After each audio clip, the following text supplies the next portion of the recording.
Exclusive, M&S hunk David Gandy promotes testicular cancer awareness. But Essex lad David Gandy says balls to topless billboards of himself and instead is on a mission to get British blokes talking about their tackle instead. And whilst his mega-buff body has bagged him some of the most beautiful women in the world, including Strictly babe Molly King, David insists any Daily Star reader can look like him if they ditched burgers for the gym. The Dolce & Gabbana man, 37, said, "Most people would think that the highlight of my career would be laying like James Bond on a speedboat or seeing my picture on a giant billboard in the middle of Times Square, New York. That is lovely, don't get me wrong, but I've always wanted to be known for more than that. I want to make a difference."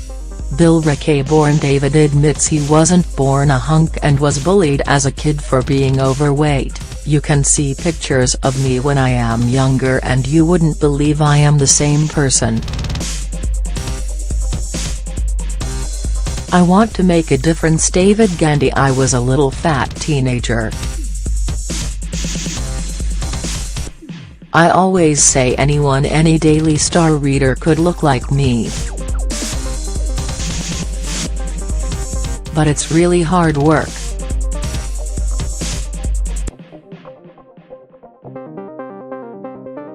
You can't hide much in those white trunks.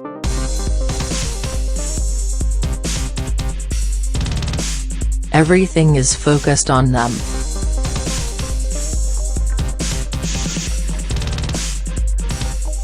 You've got to look good.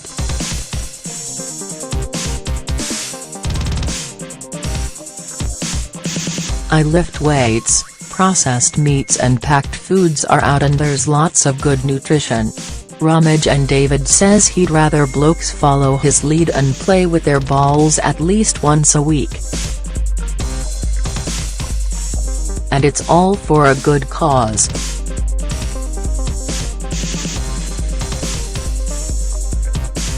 Beating cancer.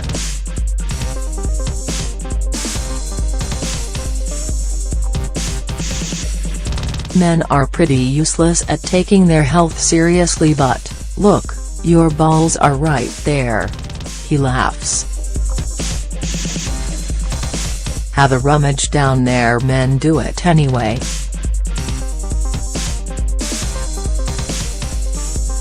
It takes 30 seconds once a week to have a feel around and you can even get your partner to do it.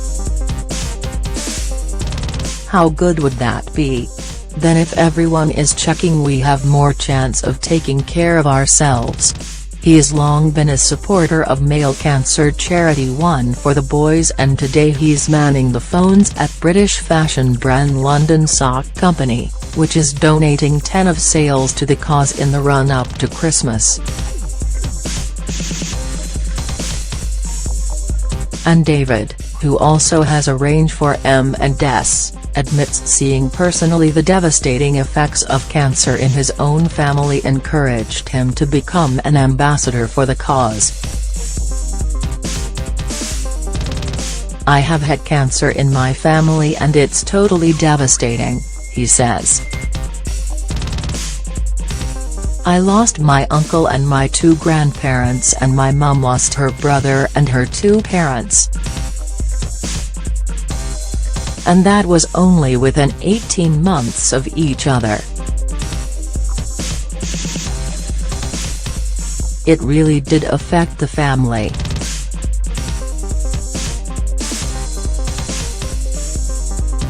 I am very close to cancer charities as a result. I haven't personally lived through it, but I saw the person it affects and how it can devastatingly affect a whole family. One for the Boys are brilliant.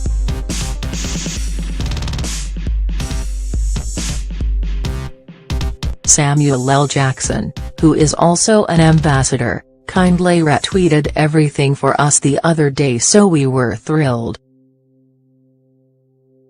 Testicular cancer particularly is one which could be virtually eradicated.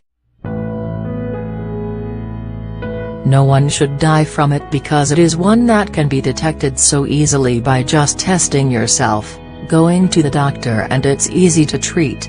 Whilst everything from his clothes to his eyebrows might make David seem the dream guy, he has previously admitted his need to be a perfectionist led to the breakdown of his relationship with Strictly star Molly, who raced through to the next round after an impressive performance in Blackpool last weekend.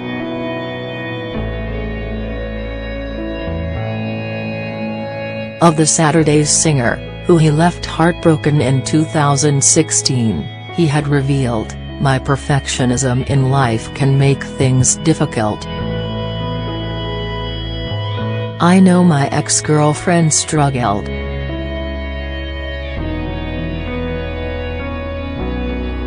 Things have to be perfect, everything in the house, every car I buy. That's incredibly hard to live with if you don't understand it.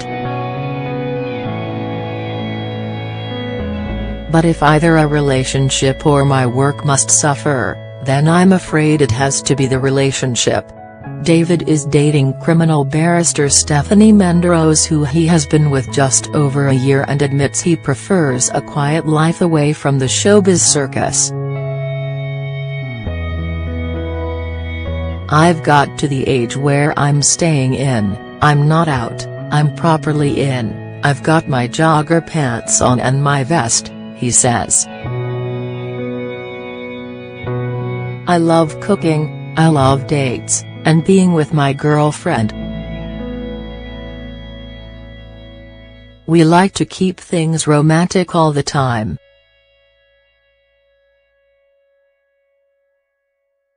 One thing we do is, when everyone is forced to be romantic on Valentine's Day, we actually try to do it every other day of the year apart from Valentine's Day.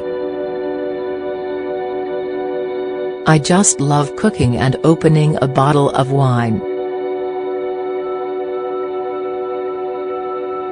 We've got a small puppy at home, and so she's around the house annoying us and eating all the bits from me cooking. That's just bliss to me at the end of the day."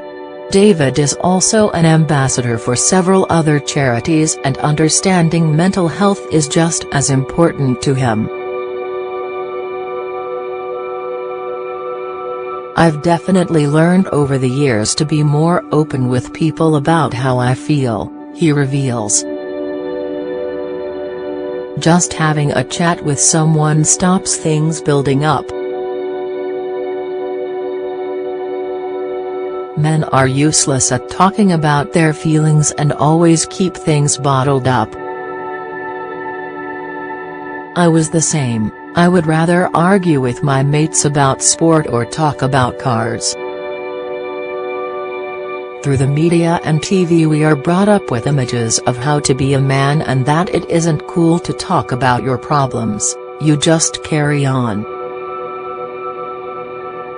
I definitely talk more and think finding a good doctor helped me. It is like popping in to see a mate.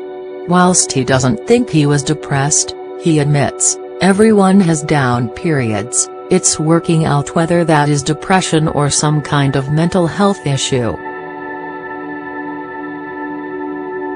It affects all of us at some stage. And David admits seeing people's lives splashed all over social media is his biggest bugbear. I've spoken to so many teachers who've told me that social media is really affecting children's mental health, he says. When we were growing up, if you got bullied at school you could retreat home to a place of safety. But with social media it's always there.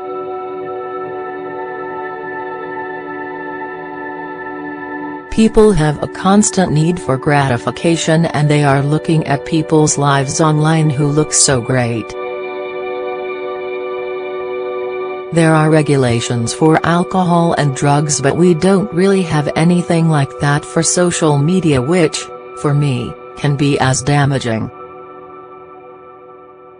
Even now, the buzz you get from social media from a like or nice comment is the same as a buzz for your brain.